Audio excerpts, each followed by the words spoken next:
When I think of the arena in the Elder Scrolls Oblivion, I think of brutal and mindless combat. Two combatants getting pinned against one another in a fight to the death. Most of the time, it's two melee fighters slugging it out. Sometimes you'll find archers, and very rarely you'll come across spellcasters.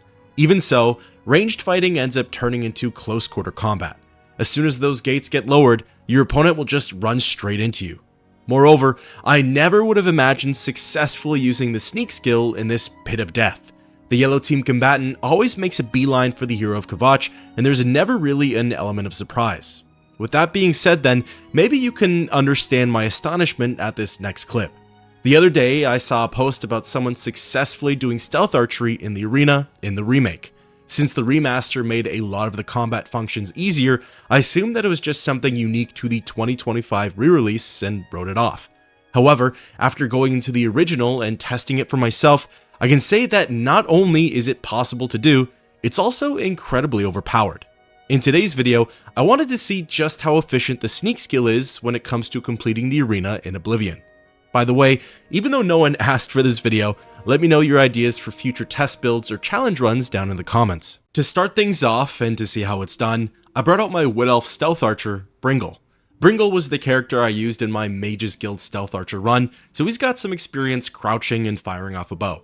Bringle is level 3, his marksman skill is at level 50, and his sneak skill is at level 44. As for his equipment, he uses a custom iron bow that's enchanted with 10 points of fire damage and some basic iron arrows to boot. Enlisting in the arena and running through the gauntlet, the goal with Bringle was to see how sneaking here was possible. With a low sneak level, the enemy combatant has the common sense to charge over to the blue team's dugout. From there, they can spot you right away and it's game over. Now of course, when the gate's lower, the player can get a few potshots off at the enemy. This gives you a decent head start, but there's no damage multiplier, nor is the combatant clueless as to where you are. After going through a couple of matches, I finally discovered a small routine. Lining up the shot, as soon as those gates lower, if you let that arrow loose right away, it'll hit its mark and give you the sneak attack bonus. What's more, if you're quick enough, you can let off multiple arrows and get that multiplier multiple times per match. Even though I managed to get the bonus damage in, I still wasn't able to really utilize the sneak feature. The enemy still knew where I was and charged in for the attack. While that would come to be something I solved later on, my focus for now was finding out how to make this process more efficient. After dominating more matches and climbing the ranks, I wanted to test out some utilities like Chameleon and Paralysis.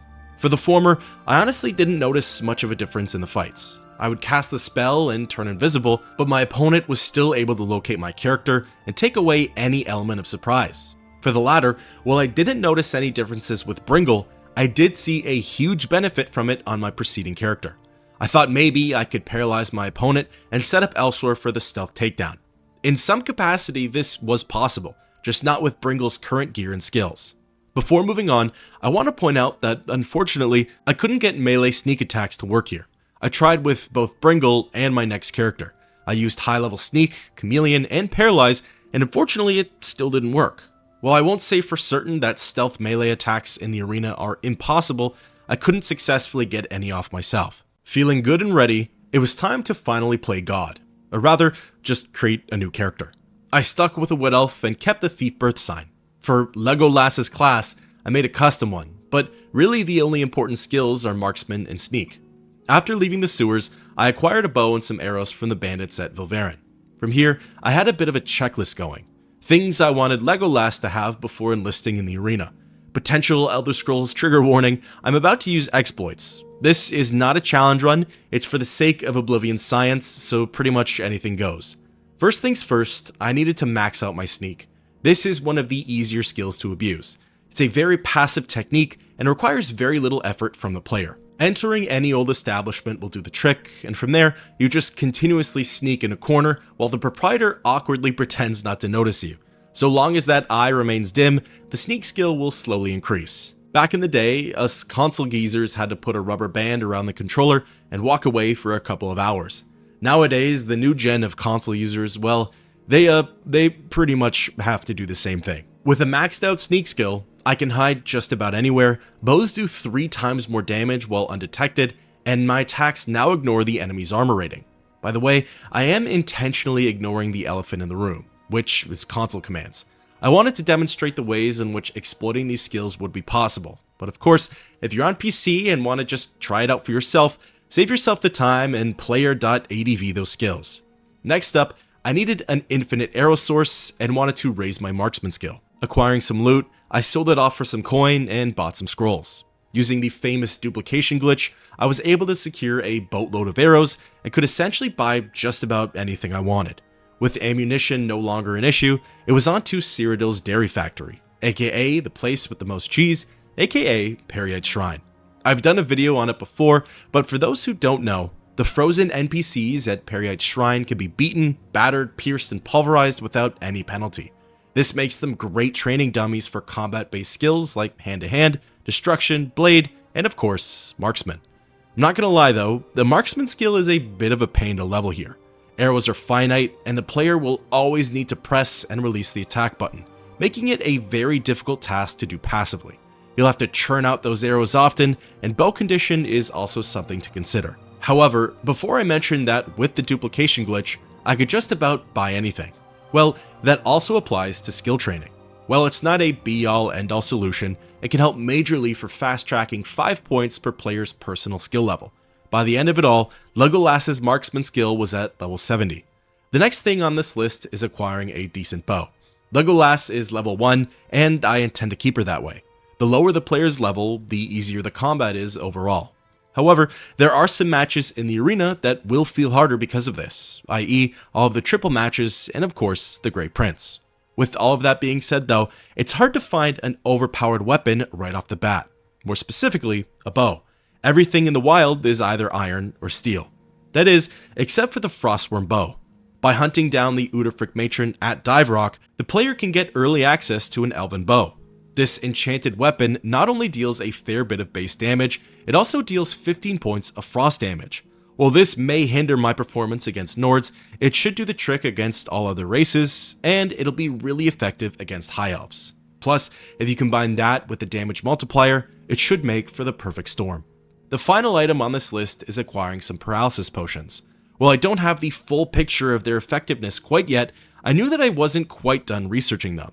If you're not an alchemist, there are several around the world that could be taken, and duplicating them gives you an infinite supply.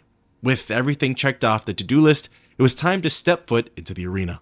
Let's just say that I felt like Victor Frankenstein, because I had created a horrifying monster. For the first couple of matches, Legolas was a shadow on the wall. The gates would lower, a frost-tipped silver arrow would soar through the air, and within 1 second of the match starting, the yellow team opponent would be dead. There was nothing they could do to defend themselves. As soon as that arrow was loose, they were transported into Aetherius. For the first half of the questline, I shredded through just about everybody. Really, the only NPCs who could withstand the first strike were Nords. Since the frost had no effect, it took 2 or 3 arrows to kill them instead of just 1. But still, they weren't any trouble at all. For the double fights, if I acted quickly, my opponents would drop dead before they knew what hit them. While it took me a little bit to realize that this was due to my sneak skill, I eventually started to experiment with different tactics. After discovering it by fluke, I learned that my opponents would start by charging at me, fully detecting my character. Then, as soon as they got to the middle of the pit, they would stop and lose sight of Legolas. It didn't last for very long though, only a mere couple of seconds, as they'd soon pick up my scent again and charge toward my tunnel. However, while at the center, unaware of my character, they'd be nothing more than target practice. If they were Nords, a paralysis potion and 2 arrows did the trick. Granted, it'd be 2 arrows if I could actually aim properly. Otherwise, if they were any of the other races, 1 well-placed arrow ignores their armor and deals 3 times the damage. To be honest, I started to write Legolas off. I had created a monster that was too strong. I had answered the question, how effective is sneak in the arena? The answer, incredibly effective. That damage multiplier can work wonders on any opponent, and having them freeze at the start of the fight is a guaranteed death sentence. Matches like the 3 Argonian prisoners, in my opinion, the toughest fight in the arena questline, were a breeze. I did have to be a little strategic and pick my targets properly, but the brief grace period while they stood at the arena center was career ruining. They never made it to Legolas, and I barely used up any arrows. At this point, the question had changed from how overpowered is stealth in the arena to when does stealth get overpowered. With Bringle, who had sneak at level 45, the enemies never lost track of him. However, Legolas can easily evade their gaze, but she's maxed out at level 100. So when exactly does that change up happen? Before testing it out, I put an end to my Bosmer's arena endeavors. Before long, I was on the 2 versus 3 hero fight and picked off every combatant.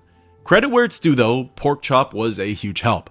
Finally, I was on to Agranacromalog, and I could see how this build fared against the finest level 10 warrior in all of Cyrodiil. The Grey Prince never stood a chance. He rushed to the center of the pit, got lost in the glory, and recreated Boromir's death scene from the Fellowship of the Ring.